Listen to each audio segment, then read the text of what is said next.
warahmatullahi wabarakatuh. Waalaikumsalam warahmatullahi wabarakatuh. Tabi pun. Ya pun.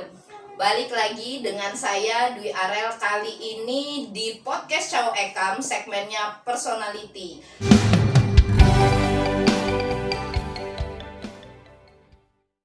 Kali ini studio Cao Ekam kedatangan cewek yang cantik, pinter dan berprestasi. Dia adalah finalis dari Duta Inspirasi Indonesia. Namanya Mbak Dita Anggraini. Aktivitas sehari-hari selama pandemi ini apa aja, Mbak? Baik. Kalau untuk aktivitas selama pandemi paling kita kuliah. Oh, masih kuliah. Iya, kuliah. Terus juga ada organisasi yang harus diurus, beberapa organisasi gitu sih, Mbak. Gitu. Kalau boleh tahu Mbak kuliahnya di mana? Kuliahnya di IPB University, Mbak. University. Ngambil jurusan apa, Mbak? Ambil jurusan Teknik dan Manajemen Lingkungan. IPB kan berarti di Bogor ya, Mbak ya, gitu. Kok jauh banget gitu dari Lampung kuliah sampai ke Bogor? Iya, Mbak. Sebenarnya kalau kita lihat di Lampung juga ada ITERA ya. Ada Kan ITERA, banyak tuh yang bagus ya. ada gitu. Unila yang negeri juga gitu. Nah, kenapa saya ambil di IPB? Karena kan sebenarnya kalau misalkan dilihat dari perankingan IPB itu lebih baik gitu ya, Mbak. Nah, saya pengen apa ya? Pengen ke IPB, terus pulang-pulang tuh bisa mengabdi gitu, Mbak, di Lampung gitu. Jadi kayak bisa membantu orang banyak di Lampung ini, bisa membangkitkan lagi Lampung itu gimana gitu. Yang tadinya itu misal tadinya itu masih di dasar laut. Nah, kalau banyak orang yang di kampus ternama Indonesia gitu ya, Mbak, bisalah kita buat naikin Lampung itu ke permukaan gitu. Kalau boleh tahu Mbak semester berapa? Saya sekarang di semester 4. Jadi selama semester 4 dari pertama udah masuk kuliah apa di rumah aja, Mbak? Corona ya? Iya, angkatan corona. Angkatan corona, benar. Enggak, kalau untuk kuliah itu sempat ke Bogor ya. Dari Juli 2019 itu ke Bogor, terus itu pulang ke Lampung itu sekitar Maret 2020. Jadi belum ada setahun kita tahun. pulang Jadi lagi satu kampung. semester ya lewat sedikit udah langsung pulang. Jadi sekolahnya online kuliahnya ya, Mbak ya. Infonya ya, Mbak. Mbak ini merupakan salah satu dari peserta Duta Inspirasi Indonesia gitu. Agak kepo dikit nih ya. Apa itu? Maksudnya seperti lomba atau apakah? Oke, kalau untuk Duta Inspirasi, jadi Duta Inspirasi ini diselenggarakan oleh Indonesian Event. Nah, untuk Duta Inspirasi ini baru angkatan pertama ya, jadi judulnya itu Duta Inspirasi by Indonesia Event Batch 1, karena kan angkatan yang pertama. Nah, jadi Duta Inspirasi ini terpilih dari 34 provinsi. Kita mencari dari Duta Inspirasi itu mencari bibit-bibit unggul dari setiap provinsinya masing-masing. Jadi wakil-wakil provinsi. Iya. Oke. Karena kan sekarang ada cita-cita bangsa Indonesia, yaitu Indonesia Emas 2045. Nah, di sini Indonesian Event dengan mengadakannya ada Duta Inspirasi ini supaya masing-masing provinsi ini udah ada pegangan nih. Oh iya, ini si Duta Inspirasi yang bisa membantu Indonesia yang untuk menggerakkan masing-masing provinsinya masing-masing gitu. Untuk mewujudkan Indonesia Emas 2045 ini, Mbak. Intinya duta-duta itu nantinya akan membawa nama provinsinya masing-masing. Betul. Gitu kan. Kalau bisa ngebuka tentang kualitas ya. Kadang-kadang nggak semua tahu. Taunya kalau Indonesia cuma Bali, Jakarta, Surabaya, padahal Medan ya, padahal Indonesia itu luar biasa gitu. Betul. Dan sebenarnya kalau ngomongin duta kayak muli menganai atau itu kan sebenarnya duta ya, sama nggak itu kira-kira dengan itu, Mbak?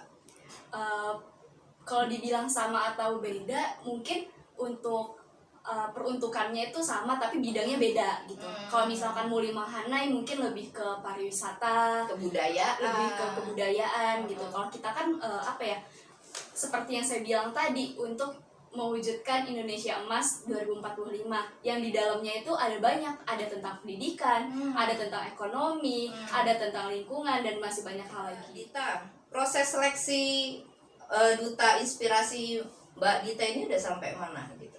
mungkin cerita dari awal ya. Boleh. Dari awal itu ada pembukaan seleksi dari Indonesian Event. Nah di situ dibuka untuk umum, untuk masing-masing provinsi nih yang daerah asalnya. Mungkin kan banyak seperti saya, rantauan dari Lampung ke Bogor gitu ya, tapi kan daerah asalnya itu dari Lampung, berarti saya mewakili daerah Lampung gitu. Nah di situ saya berani untuk mendaftar menjadi duta inspirasi mewakili Lampung. Lalu alhamdulillah saya sekarang masuk ke dalam finalis duta inspirasi Lampung seperti itu. Dari setiap daerah berapa peserta itu Mbak biasanya diambil? Kalau untuk setiap daerah itu diambil untuk finalis itu 5 perempuan dan 5 laki-laki. Jadi Mbak Dita sekarang ada di 5 finalis ini. Betul. Itu salah satu dari 5 finalis ini. Kalau boleh tahu kenapa Mbak tertarik ikut menjadi finalis Duta Indonesia? Baik, saya tertarik ikut duta inspirasi by Indonesian Event ini karena sebelum-belumnya nih saya udah aktif di bidang seperti sebelumnya kan yang marak itu SDGs ya. SDGs Sustainable Development Goals. Nah itu cita-cita untuk 2030. Nah sekarang ini yang lagi marak ini Indonesia Emas tahun 2045 kan ya. Nah di situ saya ingin membantu Indonesia khususnya di Lampung untuk bisa mewujudkan cita-cita itu gitu. Mungkin dengan cara bisa ikut di duta inspirasi, bisa menyumbang, bisa menjadi kebermanfaatan untuk orang-orang banyak seperti itu, khususnya untuk Lampung. Jadi kepo dikit nih tentang Mbak Dita ya gitu. Selain sekolah di IPB Mbak gitu, adakah kegiatan lain yang Mbak lakukan? Baik. Kalau untuk kegiatan lain mungkin saya lebih aktif di organisasi ya. Organisasi. Iya. Sekarang saya ikut satu organisasi dari kampus. Dan sekarang saya menjabat sebagai wakil ketua umum Himpunan Mahasiswa Teknik dan Manajemen Lingkungan Sekolah Vokasi IPB University. Nah, saya juga sebagai co-founder dari komunitas Cakrawala Berbagi Indonesia yang itu bergerak di bidang sosial. Jadi kita di situ ngebantu-bantu orang yang sekiranya bisa kita bantu lah, itu di daerah Bogor seperti itu. CEO berarti pendiri ya? Iya, co-founder, wakil pendiri. Nah saya juga ada satu lagi komunitas Tapak Sara ya. Nah Tapak Sara ini saya sebagai co-founder lagi di Tapak Sara yang bergerak di bidang literasi. Soalnya kan kalau di Indonesia itu bisa kita lihat ya dari PBB bahwa literasi di Indonesia itu minim banget gitu, kayak emang buat ngebaca itu kayak lebih padahal udah tertera ya Mbak, udah tertera di bahasanya gitu, udah tertera kalimatnya, tapi kayak masih aja banyak yang ditanyain yang seharusnya itu gak perlu ditanyain gitu. Jadi dari hal kecil kayak gitu aja males ya? Males. Orang Indonesia itu sebenarnya pinter, cuman males apalagi suruh ngebaca. Iya betul. Mereka senang mendengarkan sebenarnya, menonton. Kalau disuruh baca itu agak susah ya. Jadi tantangan juga nih Mbak. Gitu. Sebenarnya kan untuk hal seperti itu udah kita sadarin jauh-jauh hari ya. Makanya kenapa ada taman bacaan dan segala macam kan gitu. Tapi ya masih aja kan jadi perjuangan itu. Cuma dari berbagai hal yang Mbak kerjain ini pasti banyak dong prestasinya ya kan gitu. Boleh tahu Mbak apa aja prestasinya? Kalau untuk prestasi saya lebih aktif di kuliah sih daripada SMP SMA gitu ya. Tapi kalau SMA dulu saya SMP SMA dulu saya ikut sebagai delegasi dari SMP saya dulu, SMP 4 wakil ya. SMP 4 mana nih? SMP 4 Bandar Lampung. Oh iya. Saya mewakili SMP 4 Bandar Lampung ikut Olimpiade Matematika gitu. Jadi setiap tahun saya ikut Olimpiade Matematika. Lalu di SMA saya juga jadi delegasi untuk ikut Olimpiade Matematika dan Kimia waktu itu. SMA-nya di mana Mbak? SMA-nya di SMA Negeri 7 Bandar Lampung. 7 Bandar Lampung. Jadi kalau yang di kuliah ini selama 4 semester apa aja yang prestasi apa yang udah Mbak ini torehkan lah gitu? Oke. Kalau untuk kuliah saya alhamdulillah Jadi sebelumnya saya ikut pelatihan ya, kayak pelatihan prestasi gitu di IPB, namanya IPB Outschool. Nah di situ saya alhamdulillah menjadi best scholars pertama gitu. Jadi kayak juara 1 dari scholarsnya gitu. Jadi juara 1 scholars terbaik lah bisa dibilang. Nah lalu di Outschool juga punya project nih. Nah project yang kita diriin ini yang saya bilang Tapak Sara tadi gitu. Nah Tapak Sara ini ada namanya Grand Project. Alhamdulillahnya lagi Grand Project kami menjadi best Grand Project. Jadi Grand Project terbaik, dan ketika kita mempresentasikan hasil Grand Project kami, alhamdulillah lagi kita mendapat best presentation Grand Project. Jadi kita sekali wisuda langsung dapat 3 sertifikat. Sertifikat Best Scholars 1, Best Grand Project, dan Best Presentation Grand Project.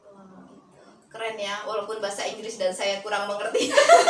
Tapi kayaknya kalau best itu udah pasti the best lah ya kan. Baca-baca sedikit Mbak, kalau nggak salah jadi public speaking juga ya?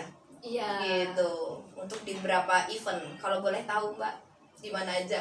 Saya jadi ngerasa saya kayak ngerasa gimana gitu ya. Dia best dan saya ini apalah. Bus. Oke, kita siap-siap. Silahkan Mbak, apa aja? Ya kalau untuk public speaking, saya sudah pernah menjadi moderator webinar nasional, seminar nasional. Saya juga menjadi MC, host di seminar nasional, di webinar nasional, dan juga saya pernah mengisi workshop sebagai pemateri, workshop di himpunan saya sendiri untuk materinya itu tentang attitude gitu. Kapan-kapan kayaknya saya yang harus belajar dengan Mbak Gita. Kembali ke Duta Inspirasi, project campaign-nya apa aja ini Mbak? Oh iya, kalau Duta Inspirasi kita menyiapkan project campaign. Nah, kalau untuk project campaign yang saya ambil ada 3 bidang ya. Yang pertama itu bidang lingkungan, bidang pendidikan, sama ada bidang ekonomi. Nah, untuk bidang lingkungan ini saya bagi menjadi 2. Ada bidang tentang krisis iklim dan juga ada bidang konservasi seperti itu. Perlindungan ya, konservasi. Iya. Jadi kalau boleh tahu untuk krisis iklim dulu deh. Apa project campaign-nya Mbak? Kalau untuk project campaign yang krisis iklim, sebenarnya kita lihat ya bahwa ngerasain nggak sih Mbak kalau sekarang ini semakin hari semakin panas. Iya. Semakin hari semakin panas Iya, banget iya. karena emang itu udah dari tahun 1990-an itu udah diprediksi oleh PBB bahwa akan ada krisis Efek iklim rumah kaca, gitu. ya. Iya, dari efek rumah kaca. kaca. Nah, dari situ nih kayak kenapa saya juga ngambil di bidang lingkungan, prodinya ya, jurusannya, karena ngerasa itu benar-benar ngerasa banget semakin kesini semakin panas gitu kan. Nah itu kenapa saya ambil di project campaign saya. Nah project yang saya lakukan insya Allah akan menjadi membawa memberikan kampanye lingkungan gitu Mbak. Seperti mungkin dari hal-hal kecil ya, seperti membawa sedotan sendiri yang stainless straw itu, terus itu membawa botol minum sendiri, lalu membawa kotak makan sendiri.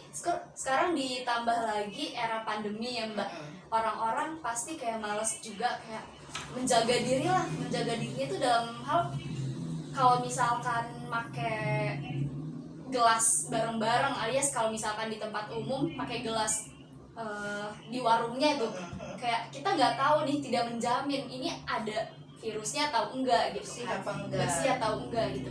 Jadi untuk keselamatan juga kesehatan kita, jadi ya mungkin itu menjadi opportunity untuk project campaign yang saya lakukan.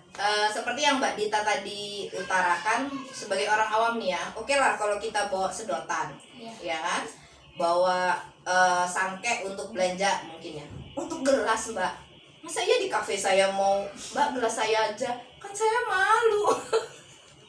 Gimana?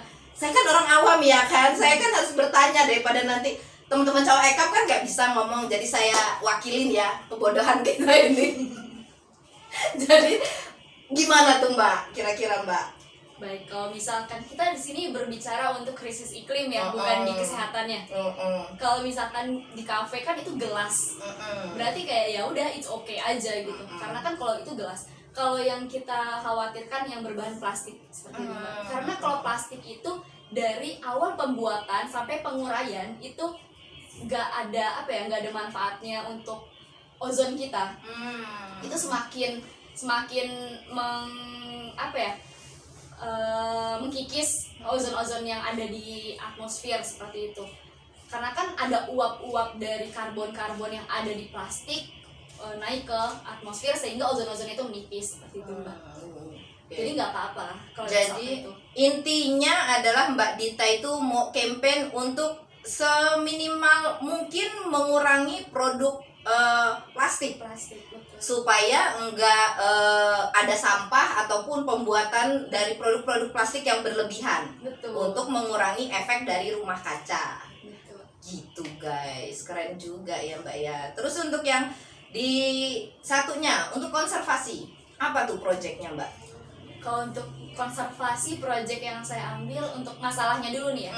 Kita lihat bahwa kalau misalkan gajah Sumatera.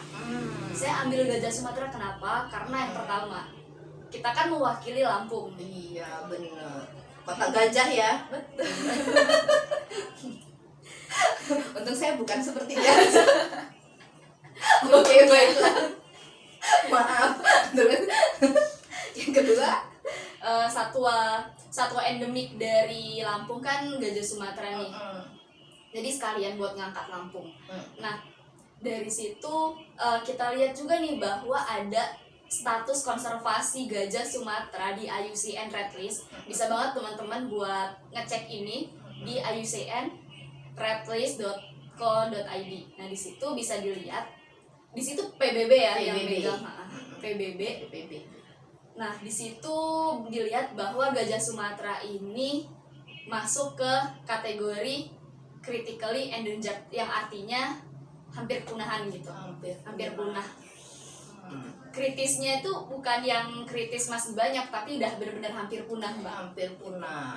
Nah, jadi project yang saya ambil adalah dengan kan sekarang banyak nih orang-orang, jangankan selama pandemi ya, orang-orang hampir semuanya deh kayaknya butuh hiburan, butuh liburan, butuh refresh gitu. Butuh refreshing buat kayak ngelihat alam-alam bebas gitu ya, Mbak. Mungkin dengan kita memperkenalkan ini loh gajah Sumatera gitu kan. Karena sekarang kita udah saya bilang juga tadi bahwa gajah Sumatera statusnya critically endangered. Berarti belum tentu nih anak cucu kita nanti bisa tahu ini loh bentuk gajah Sumatera gitu. Ini loh wujud aslinya gajah Sumatera itu seperti apa. Paling kita seperti kita sekarang deh, kita belum pernah ngeliat kan Mbak dinosaurus itu seperti apa gitu. Nah mungkin nggak ada yang menjamin kalau misalkan kita sendiri nih di sini tidak menjaga konservasi, tidak membantu pemerintah untuk mengkonservasi gajah Sumatera dan hewan-hewan satwa lainnya, ya kasusnya bakal kayak dinosaurus tadi. Kita nggak bakal ngelihat gajah Sumatera seperti apa, anoa yang ada di Sulawesi itu seperti apa. Lalu ada by the way untuk gajah yang di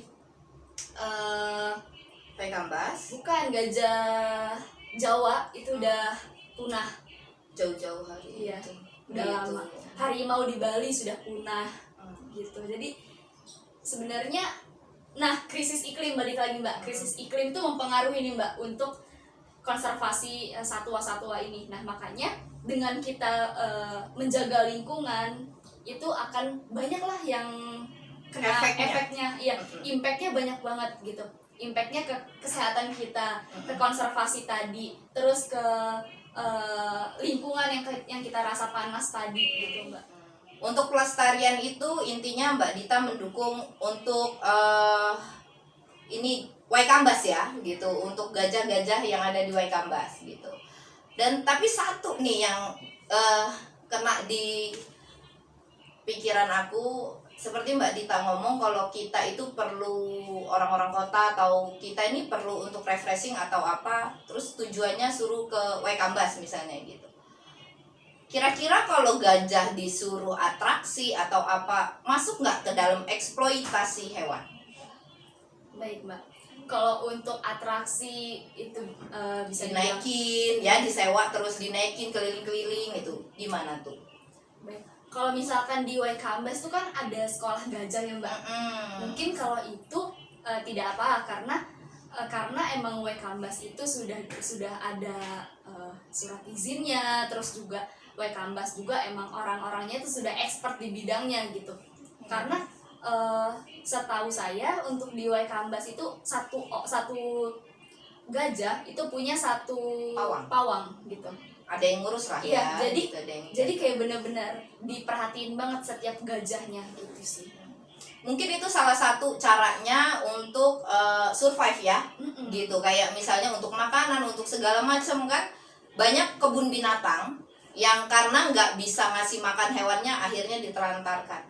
Bener nggak? Gitu. Nah itu kurang apa ya, kurang bener lah gitu. Karena sekarang juga kan era pandemi kayak gini, kemarin sempat dengar berita bahwa banyak nih satwa-satwa liar, bukan satwa liar, satwa yang ada di Kebun kebun binatang, binatang ataupun itu penangkaran tuh banyak yang mati banyak yang kelaparan. mati kelaparan Sama karena aku lihat itu. nggak ada pemasukan. Karena kan kita nggak boleh masuk ke Nggak boleh keluar, kebun nggak binatang boleh nih.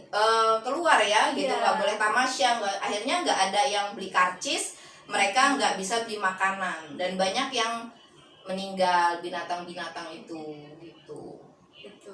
Tapi kalau kayak gitu biasanya kebun binatang yang kurang expert lah di bidangnya sebenarnya. Jadi salah satu Waikambas ini termasuk bagus lah caranya ya. Gitu. Oke, jadi kita juga harus bantu ke situ ya Mbak ya.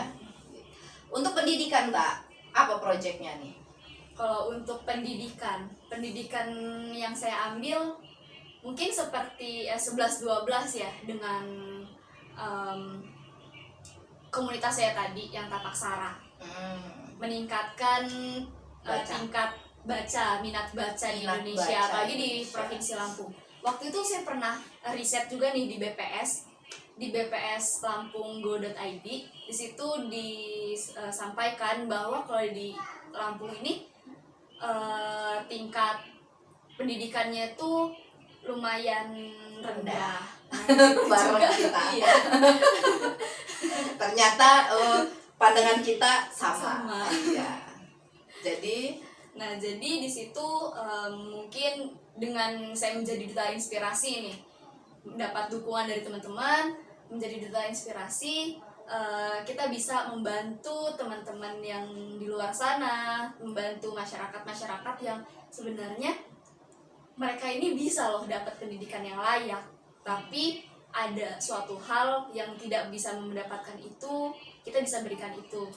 Mungkin kalau misalkan tidak bisa lewat pendidikan formal, kita bisa kasih lewat pendidikan informalnya seperti itu.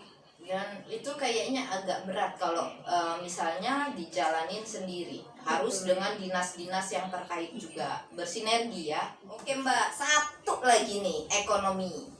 Apa tuh proyeknya untuk Lampung? Nih masalah Cuan. down. Saya agak bersemangat gimana gitu. Kepo. Apa nih Mbak yang bakal dilakuin untuk Lampung kira-kira proyeknya? Oke, kalau untuk ekonomi ya, saya ngelihat juga nih. Jadi sebelum ngebuat project campaign, saya selalu riset apa nih yang kira-kira pas gitu kan. Dan ternyata di bpslampung.go.id ini menjelaskan bahwa tingkat ekonomi di Lampung itu sebenarnya bagusnya itu di pertanian gitu. Nah, tapi karena apa ya? Mungkin kualitas. Jadi di Lampung tuh rata-rata hasil panennya itu ya udah dijual aja, bukannya diproduksi lagi gitu kan. Nah, itu dari petani-petaninya. Nah, mungkin proyek dari saya bisa membina dari petani-petani yang ada di Lampung, kayak seperti ada petani kopi, petani lada, pisang, bener. Nah itu kan, oh ya untuk pisang kan udah bener nih, udah bagus. Yang dari pisang udah diolah jadi yang siap dimakan gitu ya Mbak. Dan itu untuk di Bogor sendiri untuk pisang itu digandrungi gitu karena menurut mereka unik banget nih, ada banyak rasa gitu. Tapi kalau misalkan dilihat-lihat, kekayaan di Lampung ini nggak cuman pisang loh. Kekayaan di Lampung tuh banyak banget gitu. Singkong, banyak pabrik singkongnya. Jadi intinya proyeknya itu Mbak Dita mau mengolah hasil dari mengolah hasil-hasil yang ada di Lampung gitu. Jangan jadi produk mentah ataupun yang cuman dioper kesana kesini lah ya. Betul. Gitu. Padahal Lampung itu bisa punya produk itu berarti tujuannya adalah UMKM. Benar? Oh, siap-siap UMKM. Sahabat-sahabat Coekam, yang UMKM itu yang kira-kira punya pikiran yang untuk ngelola produk, siap-siap kita temuin sama Mbak Dita, kali aja nanti bisa berkembang. Kampanyenya di kopi lah ya Mbak ya, gitu. Emang Lampung kan terkenal banget sama kopinya, gitu. Tapi kalau boleh ngasih saran sekalian promo-promo ya Mbak. Ya, karena kopi Lampung itu the best sih kayaknya ya, sampai ekspor juga ada gitu, tapi kayak kurang promo gitu. Jadi kalau boleh ngasih saran, aku minta ditambahin di projectnya, nggak cuma diolah tapi sama di promo. Ya, ya nggak teman-teman UMKM. Oke Mbak Dita, kayaknya project campaign kita udah kayaknya selesai ya. Selesai. Gitu. Jadi ada nggak nih gitu yang mau disampaikan untuk Oke, ada untuk teman-teman sahabat-sahabat Coekam nih. Sekarang kan sebenarnya Indonesia punya tujuan ya. Ada 2 tujuan. Yang pertama itu ada SDGs, Sustainable Development Goals pada tahun 2030, dan ada Indonesia Emas tahun 2045. Membantu untuk merealisasikan cita-cita bangsa itu. Nah, dengan seperti itu kita bisa memberikan kontribusi nih. Mungkin dari sahabat Coekam kan rata-rata UMKM nih. Nah, itu di bidang ekonomi. Itu termasuk ke dalam Indonesia Emas 2045. Nah, di situ kita bisa bareng-bareng untuk merealisasikan Indonesia Emas 2045. Oke deh Mbak Dita, makasih. Untuk dukungannya silahkan minta sama teman-teman Coekam sekalian. Boleh. Silakan. Kalau untuk dukungan, boleh banget buat sahabat-sahabat Coekam mendukung saya di ajang pemilihan Duta Inspirasi by Indonesian Event. Caranya gimana? Caranya gampang banget. Teman-teman tinggal follow dulu nih Instagram Indonesian Event dan Duta Inspirasi Indonesian Event. Nah, di situ kalau misalkan udah di ACC, teman-teman cari nomor urut 206 ya, dari Lampung atas nama Dita Anggraini. Di situ bisa di-like, bisa di-komen. Komennya bersifat positif. Ya. Sudah. Oke, untuk sahabat-sahabat Coekam yang di rumah jangan lupa, karena kalau dutanya saja bisa membantu, masa orang Lampungnya nggak mau ngebantu, ya nggak Mbak gitu. Jadi Mbak Dita lagi berusaha untuk membantu kita dengan cara global, luas gitu. Saya minta teman-teman Coekam, sahabat-sahabat di sana untuk bantu. Nanti yang tadi lupa gimana caranya ada di deskripsi. Oke, teman-teman. Untuk yang lain Mbak, adakah medsosnya? Ada. Kalau medsos ada Instagram. Ini pribadi kan ya? Iya, boleh pribadi. Saya lupa Mbak, statusnya masih single? Single. Single, alhamdulillah. Untuk teman-teman yang di luar sana gitu kan. Yang pribadi kira-kira Mbak? Bisa di follow Instagram saya @dita_nggrn_. Oke, Agak nanti susah ya. ada di deskripsi, tenang aja. Kalau Facebooknya Mbak? Kalau Facebook nggak ada. Nggak ada gitu. Kalau nomor WA? Ada. Mau diomongin apa mau di deskripsi? Deskripsi. Mudah-mudahan tujuan mulianya sebagai duta Inspirasi inspirasi Indonesia untuk Lampung ya, untuk Lampung bisa tercapai. Mudah-mudahan diberikan keberkahan dan kesuksesan untuk kedepannya. Oke sahabat Cowok Ekam, kita sudahi dulu obrolan kita pada sore hari ini. Saya Dwi Arel dan Mbak Dita Anggraini pamit undur diri. Wassalamualaikum warahmatullahi wabarakatuh.